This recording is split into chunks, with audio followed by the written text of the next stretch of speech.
ውበትና ሰላም ላይ ያጠላው የጦርነት ስጋት የውጭ ዜጎች ምን እያሰቡ ነው? በስቲፋን ቤከር ከጓደኞቹ ጋር በዱባይ ውስጥ በዘንባባ ቅርጽ በተሰራው ሰው ሰራሽ ደሴት ላይ ከሚገኙ ቅንጡ ሆቴሎችና የባህር ዳርቻ መዝናኛዎች አንዱ በሆነው በፓልም ሜጅራህ የሚገኝ የመዝናኛ ስፍራ የልደት በዓሏን እያከበረች ነበር።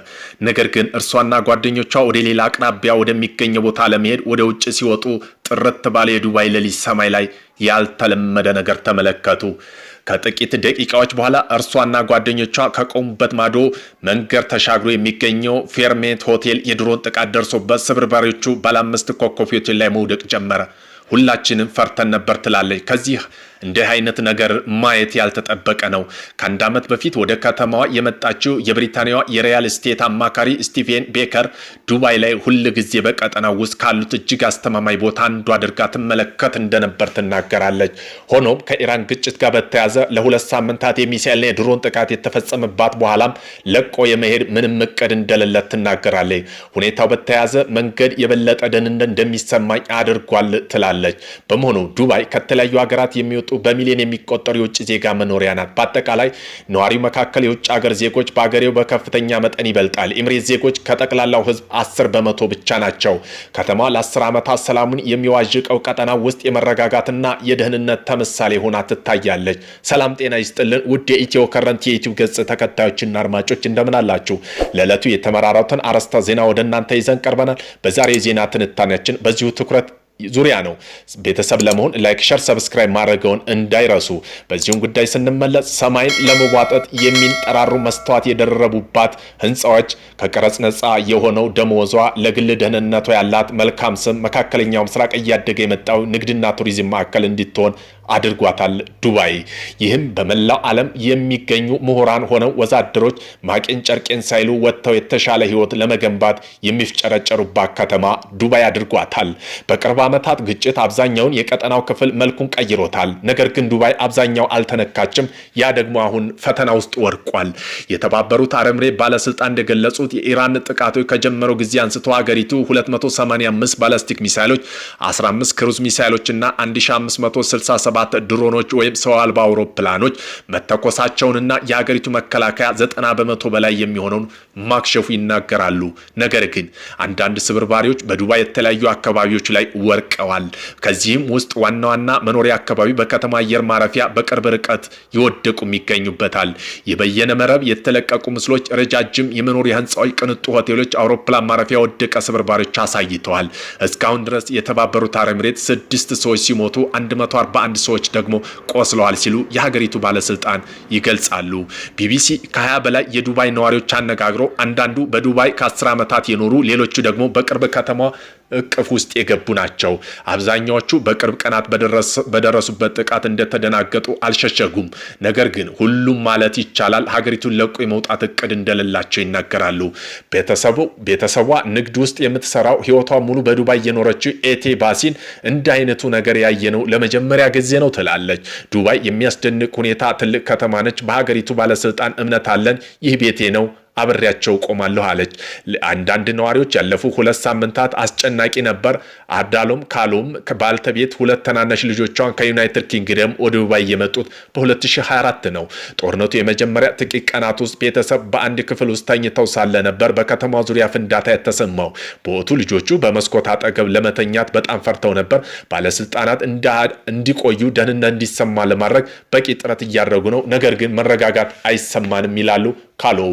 ስጋታቸውን ይህ እንደማይቀጥል በምንም እርግጠኛ ለመሆናቸው የዱባይ ትክክለኛና ባህር ሰላጤ የንግድ ወደብ ዓለም አቀፋዊ መዳረሻ የተመነደገችው በግንኙነት ነው። በሺህ የሚቆጠሩ ዓለም አቀፋዊ መንገድ የሚያስተናግደው የዱባይ ዓለም አቀፍ አየር አውሮፕላን ማረፊያ ዓመታት ወደ 90 ሚሊዮን የሚጠጉ ተጓዦች አመላልሷል። ግጭት ከተጀመረ ጊዜ አንስቶ ግን በሺህ የሚቆጠሩ በረራ ተሰርዘዋል። ይህ በቀጠናው ውስጥ በረራ የሚበዙባቸው የጉዞ ማዕከል አንዷ ጭር እንዲል አድርጓታል። በቅርብ ቀናት ውስጥ የተወሰኑ በረራዎች እንደገና ተጀምረዋል። ኤምሬትስ የበረራ መርሃ ግብሯን በመቀነሱ ወደ ቀደሙ እንቅስቃሴ ቀስ በቀስ ለመግባት ጥረት እያደረጉ ነው። እንደ አይነቱ መስተጓጎል የመጣው በአመቱ ውስጥ ለጎብኚ በተጨናነበት ወቅት ነው። ኃይለኛ የበጋ ሙቀት ከመቀነሱና የጥቃቱ ጉዳት ግልጽ ከመሆኑ በፊት አገሪቱ አሁን ከግጭት ቀጠና ለመራቅ የሚፈልጉ ሰዎች የቆረጡት የበረራ ትኬት የያዙት ሆቴል ክፍል ሲሰርዙ እየተመለከተች ነው። አንዳንድ የቅንጡ ሆቴሎች ውስጥ ያሉ ክፍሎች ከተለመደው ክፍያ በጣም ባነሰ ዋጋ አገልግሎት እየሰጡ ነው። እንዳለመታደል ሆኖ እስከ ግንቦት ወር ድረስ የተያዙ ክፍሎች ሲሰረዙ እናያለን። ሌላው የጌትስ ሆስፒታል መስራችና ዋና ስራ አስፈጻሚ ዶክተር ናይም ማዲም የመጣው አውስትራሊያ ሲሆን ላለፉት 2 ዓመታት የሚኖረው በዱባይ አድርጓል። የመጀመሪያው ሩብ ዓመት አጀማመሩ ካላማረ የቀረው ዓመት ያንን ለማካካስ ሩጫ ይሆናል። ብዙ ጎብኚዎች በዱባይ ቅንጡ አኗኗር ዘይቤ ይሳባሉ። ተጽዕኖ ፈጣሪ በረጃጅም ፎቆች ላይ የተሰሩ የመዋኛ ገንዳዎች፣ ከባለ 5 ኮከብ ሆቴሎች ውጭ የቆሙ ቅንጡ ዘመናዊ መኪኖች እንዲሁም በግል ባህር ዳርቻ ላይ ፀሐይ የሚሞቁ ሰዎች የሚያሳይ ቪዲዮዎች ያጋራል። ነገር ግን ከዚህ ምስል በስተጀርባ ሌላ እውነት አለ። የዱባይ ሌላ ገጽታ። የከተማው ዕድሎች በግልጽ ተቃርኖዎች የተሞላ ነው። በድረገጾች በመስተዋት በመብራት የተንቆጠቆጠችው ዱባይ ስትታይ ይህን የምጣኔ ሀብት ለመግባት ላለባቸው ወዛሞች የከፈሉ ስደተኛው አነስተኛ ተከፋይ ናቸው። መኖሪያቸው በከተማ ውስጥ ብሎ የሚገኙ ስፍራ ነው። የተባበሩት አረብ ኤሚሬት ሰራተኞች በአብዛኛው የውጭ ዜጎች ናቸው። የደቡብ እስያ ዜጎች ብቻ በከተማ ውስጥ በፍጥነት እያደገ ካለው የህዝብ ቁጥር ከግማሽ በላይ የሚሆን ይይዛሉ። ብዙ ጊዜ በግንባታ ሎጂስቲክ እና ዴሊቨሪ አገልግሎት ይሰጣሉ። ለብዙ ጦርነቱ ዕለት ተዕለት ህይወታቸው ላይ ብዙም ለውጥ አላመጣም። ፓኪስታን የመጡት ድሪቭ የሚሰሩት ሐምዛ በጦርነቱ የመጀመሪያው ቀናቱ ውስጥ ብዙ ሰዎች ቤት ውስጥ ስለቆዩ ትዕዛዝ መጨመራቸው ይናገራሉ። ፈንዳታ ስንሰማ ወይም ፍርስራሽ ሲወድቅ ስናይ የተወሰነ ፍርሃት አለን የሚለው ሐምዛ ግን ስራ ማቆም አልቻለም። በትውልድ ሀገሩ ያሉ ቤተሰቦቹ በእኔ ላይ የተደገፉ ናቸው። በፍርሃት ውስጥ የመቆየት ቅንጦት የለኝም አሉ። የመብት ተሟጋቸው በባህር ሰላጤ ውስጥ ባሉ አንዳንድ ዝቅተኛ ክፍያ የሚከፈላቸው ሰራተኞች አያያዝና የኑሮ ሁኔታ ያላቸውን ስጋት ሲገልጹ ቆይተዋል። ሐምዛን ጨምሮ አብዛኛው ነዋሪዎች በዱባይ ለመቆየት ቢወስኑም በረራ ማግኘት ያልቻሉት ጥቂቶች ናቸው። ከተማውን ለቀው ሂደዋል።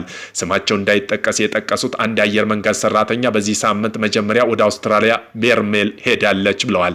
በየቀኑ የማያቋርጥ ፍንዳታ መሰማት በጣም ያስጨንቅ ነበር ትላለች። አሁን ግን ወደ ሀገሬ መጥቻለሁ፣ ሁኔታው ከተረጋጋ በኋላ ብመለስ ይሻላል ስትል የመመለስ እቅድ እንዳላት ትናገራለች።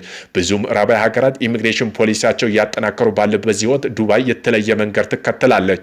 ኤሚሬት ራሷ ለዓለም አቀፋዊ ባለተሰጥኦና ባለሀብቶች መስህብ አድርጋ አስቀምጣለች። ኮቪድ ወረርሽኝ እንዲህ በርካታ ሚሊዮኖች ወደ ከተማ ተምመዋል። ከታዳጊ ሀገራት የመጡ ማደግ ብርቱ ፍላጎት ያላቸው ባለሙያዎች፣ የህንድ መሐንዲሶች፣ የግብጽ ዶክተሮች እንዲሁ የፊሊፒንስ ነርስ በአውሮፓውያኑ ወይ ሰሜን አሜሪካ ይልቅ በዱባይ የስራ ቪዛ ማግኘት በጣም ቀላል ሆኖላቸዋል። አንዳንዱ ከፍተኛ ደሞዝ የማግኘት እድልም አላቸው። ቀደም ሲል ዓለም አቀፋዊ ሚዲያ የህግ አስከባሪ ኤጀንሲ ከሚያደርጓቸው ምርመራ አንዱ በተደራጀ ወንጀል ድርጊቱ የሚጠረጠሩ ሰዎች በዱባይ እንደሚከትሙ አጉልተው ቢያሳዩም ከቅርብ ዓመታት ወዲህ የተባበሩት አረብ ኤሚሬት በርካታ ሀገራት መካከል ያለው ግንኙነት በመጨመሩ ወንጀለኞች ተላልፈው ተሰጥተዋል። የዱባይ ወርቃማ ምስል ባለበት ይቀጥላል። የከተማው ትልቁ መስህብ ሁልጊዜም ሁከትና በነገሰበት ቀጠና ውስጥ የተረጋጋ እንደሆነ የሚያሳይ ምስል በመሆኑ ይህ ምን ያህል ይዘልቃል ወይስ አደጋ ላይ ነው የሚለው ጥያቄ መልስ ያሸዋል። ስለተባበሩት አረብ ኤሚሬት በሰፊው የጻፉት የመካከለኛው ምስራቅ የፖለቲካ ኢኮኖሚ ባለሙያ የሆኑት ክርስቶፈር ጄቬድ ጥቃቶቹን የዱባይ ማራኪነት ለአጭር ጊዜ ያህል ሊያበላሹት እንደሚችሉ ያምናሉ። ነገር ግን መሰረታዊ ነገሮች፣ መሰረተ ልማት፣ ደንብ፣ የአየርን ሁኔታና የመልክዓ ምድር አይለወጡም ይላሉ። በረጅም ጊዜ ማራኪነታቸው ሳይለወጥ ይቆያሉ ብለዋል። የባለስልጣኑ ዘገባ ከሆነ በየጊዜው ስለመፈጸሙ ጥቃቶችና ስለደረሱ ጉዳቶች በፍጥነት መልእክቶች ማድረሳቸው ከነዋሪዎችና ከቢዝነሶች ጋር ምስጋና ይቀርብላቸዋል። ፕሬዚዳንት ሼህ መሐመድ ቢን ዛይድ ሀገራቸው ለነዋሪ ጥበቃ እንደምታደርግ አረጋግጠዋል። የተባበሩት አረብ ኤሚሬት ደህንነት አደጋ ለሚጥሉ በቀላሉ ለአደጋ የምትጋለጥ እንዳልሆነች በመግለጽ አስጠንቅቀዋል። የሀገሪቱ ከፍተኛ አመራሮች ዱባይ መደበኛ ህይወት መቀጠል ለማሳየት በአደባባይ በህዝብ ፊት ታይተዋል። ይሁን እንጂ የተባበሩት አረብ ኤሚሬት ሀገሪቱ ወይም አመራሩ ዝቅ የሚያደርግ ወይም የሚተች ንግግር የሚከለክል ህግ በመኖሩ ትችት ያልተለመደ ነው። በመሆኑም ባለስልጣን ግጭት፣ ያልተረጋገ ምስል ማጋራት ከባድ ቅጣትና እስራት ሊያስከትል እንደሚችል አስጠንቅቀው ሐሙስ ዕለት የ60 ዓመቱ የብሪታንያ ኢራን ሚሳኤሎች በከተማው ሰማይ ላይ ሲምዘገዘጉ የሚያሳይ ምስል ቀርጾ በኋላ ክስ ተመስርቶበታል። ጥቂት ቀናት ባልተለመደ ሁኔታ ጸጥ ባለው የነበረ የዱባይ ጎዳና ዳግመኛ ሰዎች በተሽከርካሪ ተሞልተዋል። ተንታኞች የባህር ሰላጤው ፋርስ ሰላጤው ጦርነት በዱባይና በተባበሩት አረብ ኤሚሬት ላይ የሚኖረው የረጅም ጊዜ ተጽዕኖ እንዴት ይቀጥላል ይቀጥላል የሚለው የተመሰረተ ነው። የተዳከመች ኢራን የተባበሩት አረብ ኤምሬት ማራኪነት የበለጠ ልታጎለው ትችላለች ይላሉ ዳቪንስ። ነገር ግን የኢራን አገዛዝ ከሚወርድበት ቦምብና ሚሳይል ከተረፈ ባህር ሰላጤ ጎረቤት ያለው ጦርነት ሊጨምር እንደሚችል ባለሙያዎች ይገልጻሉ። ይህ አሳሳቢ ጉዳይ ነው። ባንኮች ወደ ፋይናንስ ተቋማት ከተጎዱ የንግዶች ስሜት ሊጎዳ ይችላል ይላል። ረቡዕ ዕለት የኢራን ባንክ ጥቃት ከተፈጸመበት በኋላ የቴህራን ጦርነት በአካባቢው የአሜሪካ እስራኤል ግንኙነት ያላቸውን የኢኮኖሚ ባንክ ተቋማት ኢላማ እንደሚያደርጉ ዝተዋል። ከዚያም በኋላ ዱባይ የሚገኙ ብዙ ፋይናንስ ድርጅቶች ሰራተኞች ቢሮቸውን ለቀው እንዲወጡ አዘዋል። ለጊዜው ዱባይ የሚገኙ አብዛኛውን ሰዎች ጠንቃቃ ቢሆንም ተስፋ አላቸው። ከተማው በፊት 2008 ዓለም አቀፍ የገንዘብ ቀውስ ጀምሮ እንደ ኮቪድ ወረርሽኝ ድረስ ቀውሶች ተቋቁሞ በጥንካሬ ቀጥላለች። ዱባይ ሁልጊዜ በፍጥነት ታገግማለች ይላሉ ማዲያ። ጽናት ለተባበሩት አረብ ኤምሬት ደም ውስጥ ያለ ቅመም ነው ይላሉ።